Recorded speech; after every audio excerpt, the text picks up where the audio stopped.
Deus. E quando acabaram de cumprir tudo segundo a lei do Senhor, voltaram a Galiléia, para a sua cidade de Nazaré. E o menino crescia e se fortalecia em espírito, cheio de sabedoria, e a graça de Deus estava sobre ele. Ora, todos os anos iam seus pais a Jerusalém à festa da Páscoa. E tendo ele já 12 anos, subiram a Jerusalém, segundo o costume do dia da festa. E regressando eles quem? José e Maria, tá? Terminado aqueles dias, ficou o menino Jesus em Jerusalém, e não souberam seus pais.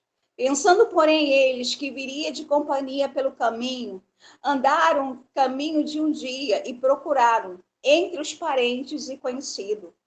E como o não encontraram, voltaram a Jerusalém em busca dele. E aconteceu que, passando 3 dias, o acharam no templo, assentado no meio dos doutores, ouvindo e interrogando-os.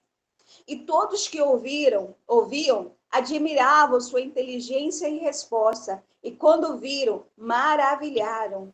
E disse sua mãe: Filho, por que fizeste isso para conosco? Eis que teu pai e eu, ansiosos, te procurávamos. E ele lhe disse: Por que me procuráveis? Me procuravam. Não sabeis que me convém tratar dos negócios de meu pai? Vamos parar por aqui, só até aqui. A história de Cristo aos 12 anos de idade, aonde tinha ido à festa da Páscoa. Chegando lá, ele ficou e os pais voltaram. Procurando eles, viram que Jesus não estava. Então voltaram a Jerusalém. Era para ser até algo, pensando bem, algo trágico, porque eles não achavam Jesus. Na cabeça de Maria e João, perderam o Cristo. Mas a Bíblia diz que eles voltam a Jerusalém. E onde Jesus estava? Ele estava no templo. Conversando com quem? Com os doutores. Interessante que ele parou-se o tempo, né? O tempo real, e ele ficou ali e ele tinha prazer de conversar sobre as coisas do Senhor.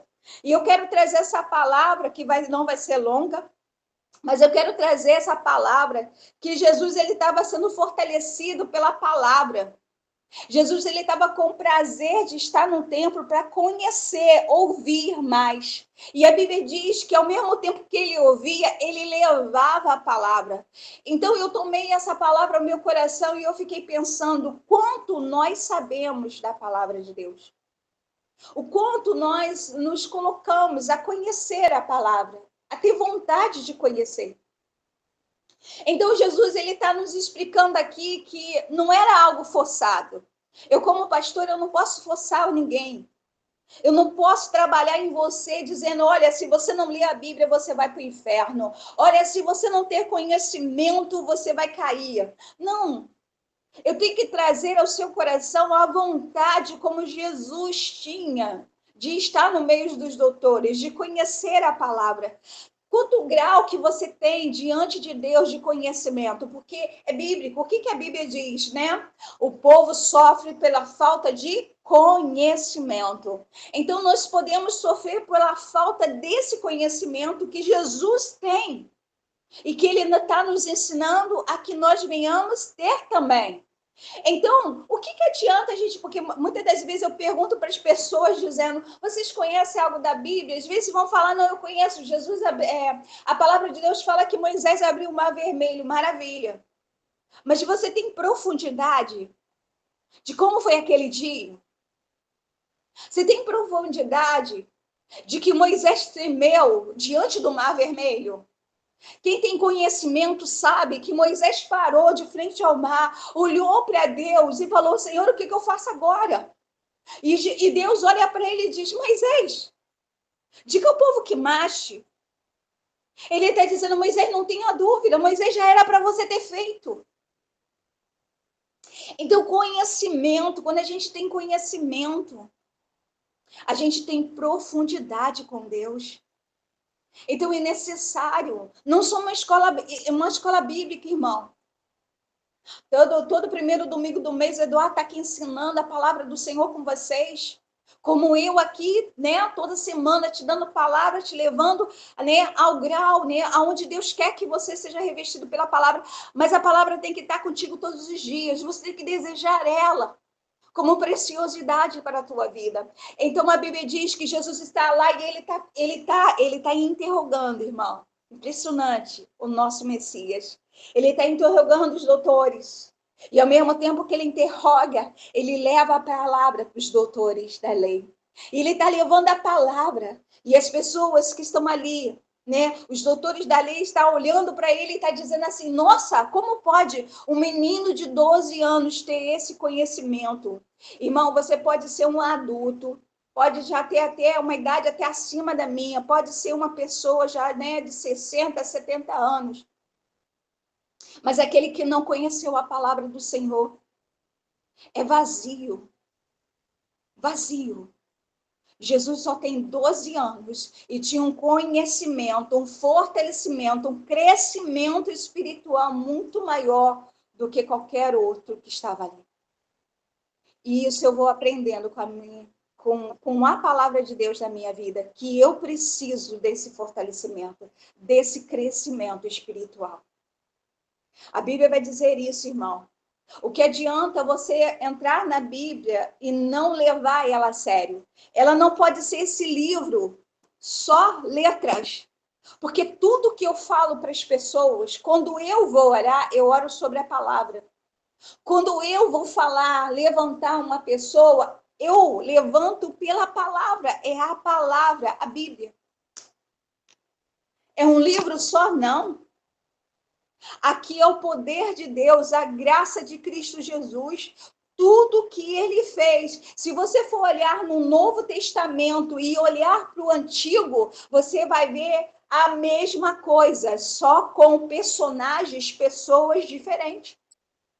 Você vai ver Jesus transformando o pão. A Bíblia diz que ele pega alguns peixes e alguns pães e ele multiplica a vários cestos de pães. Mas quando você vai olhar lá no Antigo Testamento, né? E você vai ver a mesma coisa. Quando Eliseu multiplica o azeite daquela viúva, você vai ver o mesmo poder, a mesma. Então você vai ver ali quando o Senhor sustenta Elias. Aquele corvo leva comida para Elias. É o mesmo poder. Jesus está dizendo, quando Davi teve fome e o Senhor deu o pão dos sacerdotes para ele comer, o Senhor não abandona os seus irmãos. O Senhor guarda. O Senhor manda. O problema é que nós estamos tanto humano, sem conhecimento, sem fortalecimento, porque a Bíblia diz que Jesus tinha fortalecimento e crescimento. Então, quando conhecemos a palavra, quando vem a escassez financeira, quando vem a falta do que comermos, e quando a gente olha para a palavra e o Senhor nos dá a palavra e declara, eu sou aquele que deu o pão e eu posso te dar o pão, e você toma posse, Jesus deu o pão naquele dia para aqueles que estavam famintos, então o Senhor me dará pão. Quando você declara a palavra, porque a Bíblia diz que o Senhor, né, deu por vista aquele homem que estava cego. Tomou por lodo na terra, colocou nas vistas dele e mandou ele se banhar nas águas. E o que aconteceu naquelas águas? Ele saiu dali vendo uma cegueira de nascença. Então, nós temos que entender a palavra de Deus, que tudo podemos naquele que nos fortalece, confiando nele, crendo nele, habitando na palavra dele. Então, Jesus está dizendo que não basta a gente lembrar da palavra, a gente tem que conhecê-la. Conhecer. Conhecer alguém não é passar por ela, por exemplo, eu moro aqui em Pilares. Então eu passo por, às vezes, vizinho que eu não tenho convivência, ou alguém que, né, que me conhece, fala bom dia. Eu falo bom dia. Conhecer significa que você conhece o nome daquela pessoa, que você sabe como ela mora, você sabe quando ela está triste, ela te abraça, isso é conhecê-la. Tem uma diferença. Então, quando conhecemos a Deus dessa forma, Jesus quer que a gente conheça Ele dessa forma, saber quem Ele é, né? Qual é as palavras dele, o que Ele quer de mim. Então, Jesus está naquele lugar e os pais dele estão procurando por Ele. E a Bíblia diz que Maria está nervosa, porque Maria não pode perder o Filho de Deus. Ela tem um compromisso. Ela disse ao próprio Deus que cuidaria daquela criança, porque ele é o Filho de Deus. Então, quando ela perde ele, ela fica nervosa. Ela diz, Senhor, eu perdi o Filho de Deus. Então, eles saem a procurar Jesus e quando acha ele, e o que ele vai dizer? E quando chega perto deles, encontra ele, e o que ele diz? Ele diz aqui, ó. Aqui no versículo, cadê? 48, ele diz assim, quando viram, maravilharam, e disse sua mãe, filho, por que fizeste isso para conosco? Eis que teu pai e eu, ansiosos, te procurávamos. Maria quer dar uma bronca em Jesus. E a Bíblia diz, e ele disse, por que me procuráveis? Não sabeis que me convém tratar dos negócios do meu pai? Ele estava onde? Na casa do pai. Ele estava cuidando do quê? Das coisas do pai. Irmão, isso é muito sério. Quando nós colocamos primeiro o reino de Deus, Deus também nos colocará em primeiro lugar. Quando trocamos isso, aí as coisas, ó, caem, tumultuam. Mas quando você coloca Deus em primeiro lugar, você acorda de manhã e fala, Senhor, vem comigo nesse dia. Me abençoa. Toma a minha vida. Tira de mim, Senhor, toda a tentação. Me coloca e me conduz no caminho santo. Você já tomou, né, a direção e a decisão de que ele está em primeiro lugar. Quando você está durante o teu dia, que o teu pensamento vem de algo ruim, sentimentos ruins, e você toma ele e diz, eu sei que tu estás comigo. Porque ele está. Ele é Deus invisível. Há uma palavra que eu gosto muito, que Paulo vai dizer, Paulo está procurando, né, um meio de se comunicar com o povo, de falar de Cristo para um povo. E a Bíblia diz que aquele povo não conhecia a Deus, e Paulo achava que eles não conheciam. Mas quando ele olha uma placa, e na placa está dizendo, Deus invisível. E Paulo olha aquela placa e pergunta, quem é esse Deus? E eles explicam, é um Deus que nos abençoou, mas que a gente não sabe o nome, a gente não conheceu fisicamente, não existe uma estátua, não existe uma adoração física. E ele diz, esse é o Deus a quem eu quero pregar para vocês. O Deus invisível. Mas eles reconheceram o poder de Deus. Deus, ele não vai vir como carne, te tocando, te pedindo para você, sabe, tocar nele para que você creia. Mas aqui dentro de você, você vai crer pela fé. E dentro de você ele vai morar. Porque a Bíblia diz que o nosso corpo é templo do Espírito de Deus. Então ele mora, é uma casa. A Bíblia diz que o nosso corpo é uma casa para o Senhor. E quando ele entra, ele faz coisas novas. Então a palavra de Deus aqui, através de Cristo Jesus, Jesus estava num lugar, no melhor lugar. Esteja no melhor lugar, irmão. Escolha o melhor lugar, a casa do Senhor. A casa do Senhor tem paz. A casa do Senhor tem alegria. A casa do Senhor tem transformação. A casa do Senhor tem limpeza. A casa do Senhor tem bênção. A casa do Senhor. Mas, pastora, eu escuto muito isso, mas, pastora, na casa do Senhor também tem, às vezes, alguém que vai pecar a verdade. Mas o Senhor não peca. Jesus não é errante. Jesus não é contaminável. Ele é santo. Ele é digno. Então, nós olhamos para ele. O homem pode ser falho, mas nós não somos falhos. Amém? E precisamos desse caminho. Precisamos estar nesse caminho. Então, a Bíblia vai trazer aqui dizendo que no meio dos doutores eles estavam. Então, irmão, eu vou ser muito honesta com você. Quando eu escolhi, né? Deus escolheu eu para o pastorado. Eu escolhi andar com pessoas que eram melhores do que eu. na palavra, no conhecimento. Eu olhava para as pessoas e puxava do que era de melhor delas.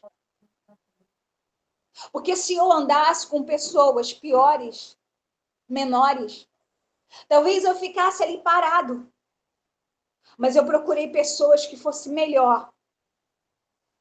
E aquelas que não eram melhor estavam comigo porque eu era melhor. E eu entendia. Então nós precisamos compreender que está na casa do Senhor, porque ali tem a palavra, é o melhor lugar que você possa estar. Ter uma pastora na tua vida é a melhor decisão que você tomou.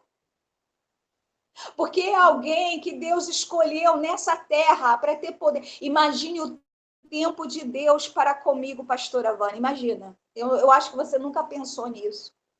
Imagina o que foi trabalhar desde os meus 11 anos de idade. Foi a época que eu recebi Jesus como Senhor e Salvador. Imagine Deus e o trabalho que Ele teve comigo. Imagine as coisas que Ele entregou do céu para a minha vida. Imagine nas tempestades que eu passei para ser moldada. Imagine todas as vezes que Deus me quebrou e me restaurou, me quebrou, me restaurou. Imagine o trabalho de Deus para chegar até aqui no pastoral, para ser pastora. Então, irmão, estar com alguém que Deus escolheu é a melhor decisão que você tomou, porque todo o investimento do céu, aquele que Deus escolhe para pastorear, é um investimento para a sua vida. É como se você contratasse um como é que fala? Um investidor, seria essa palavra que investe, né? Um investidor. Sabe que sabe tudo de financeiro. Não que eu saiba tudo, tá, irmão? Ainda me falta muito conhecimento. Mas Deus investiu capacidade, direção, tudo para que você fosse abençoado, para quando eu orar por você, os demônios caíssem por terra. Creia, irmão. Para que quando chegasse a oração da fé para te abençoar, os céus se abrissem sobre você. Para quando eu pegasse a Bíblia e revelasse a palavra, entrasse como uma espada, te alegrando, te levantando. Irmão, glória a Deus. Glória a Deus, porque os céus investiu primeiramente em você. Quando ele investiu em mim, ele pensou em você. Porque a minha vida não, irmão, a minha vida é pelo reino. É pelo reino. Eu tenho casamento, eu tenho filho, amém, glória a Deus. Né? Até minha mãe fala que a minha vida é para a igreja, é verdade. É verdade. Então nós precisamos disso, irmão. O investimento que Deus fez na tua vida, está fazendo ou vai fazer ainda, você que está escutando essa palavra. Entrega hoje, se fortaleça, cresça. Porque a Bíblia diz que Jesus estava crescendo. Então, se você tem um conhecimento, aí eu tenho conhecimento da palavra, pouco, investe no conhecimento hoje. Investe em ter uma Bíblia, você que não tem. Investe a conhecer, em prosseguir em conhecer. Não queira conhecer a Samuel, por exemplo, não queira conhecer só Samuel, queira conhecer como que ele existiu, como que ele veio, aonde ele chegou. Como ele era usado por Deus, que coisa linda. Samuel era usado por Deus. Não queira mais de Deus. Qual é o teu conhecimento hoje, ó igreja? Qual é o teu conhecimento aí, hein? Até onde você está? Que aprofundar é esse? Tem muita gente que conhece muito da letra, sabe tudo da Bíblia, mas não sabe do Espírito. Que conhecimento você tem? Conheça Deus, busca Ele, se fortaleça nele. Eu espero muito uma igreja forte. Eu pedi muito isso a Deus desde o início. Eu falei, Senhor, que essa igreja venha ser forte em conhecimento. Que essa igreja venha ter atitude espiritual. Que essa igreja venha ter vontade de conhecer-te. E esse é o desejo do meu coração hoje. Conheça. Tem muita coisa para se conhecer aqui dentro da palavra. A Bíblia diz que Jesus olhou para ela e disse, né? Quando ela interrogava por que ele tinha feito aquilo. E ele disse, não sabeis que me convém tratar dos negócios de meu pai? Se Deus é o nosso pai, por que estamos fora do negócio dele? Se Deus é o nosso pai, por que não desejamos a palavra? Por que não nos identificamos com a palavra? Porque as outras coisas estão mais do que a palavra. Se o negócio que Jesus está falando aqui, do reino de Deus, quando Jesus fala, convém tratar dos negócios de meu pai. Por que nós não temos o desejo de estar nos negócios do nosso pai? De conhecimento, de crescimento, fortalecimento. Então, se tornarmos, em primeiro lugar, amar a Deus e nos dedicarmos em conhecê-lo, iremos crescer e fortalecer. Amém? Eu vou repetir o que eu escrevi aqui. Se tornarmos, em primeiro lugar, amar a Deus e nos dedicarmos em conhecer, em conhecimento da palavra, iremos crescer e fortalecer. Amém? Que você tome essa palavra no teu coração hoje. Jesus só tinha 12 anos. 12 anos. E uma das características que eu vejo que Deus também tenha me escolhido, eu sei que Ele me escolheu no ventre da minha mãe, mas aos 11 anos de idade, eu lembro que quando eu ouvi a palavra pela primeira vez, e eu achei tão bonita a palavra, tão poderosa, que eu desejei conhecer a palavra como os pastores conheciam. Foi o desejo do meu coração. Então, todos os cultos, porque quem deseja faz muito além. Todos os cultos, eu tinha um papel, uma caneta, e na Bíblia, eu ali, né, rabiscava aquilo, rabiscava não, né, mas envolvia aquilo que os pastores falavam. E eu escrevia o que eles estavam falando. Então, irmão, quando a gente tem o desejo, a gente vai muito além. Os pastores falavam de jejum, os pastores falavam de madrugada de oração, e eu tentava identificar o que é isso, como que eu faço, e eu ia fazendo na obediência. Todo mundo que obedece vai ter bênção, irmão. A obediência é muito importante. É o fundamento, irmão. Obediência. Para Jesus morrer na cruz do Calvário, ele teve que obedecer à ordem do Pai. Quando nós obedecemos a Deus, obedecemos aos nossos pastores, nós tomamos a bênção para a nossa vida. Amém? Então, Jesus está obedecendo, ele está tendo conhecimento, ele está se fortalecendo, ele está cuidando do negócio, os negócios do Pai dele. Cuida dos negócios de Deus na sua vida.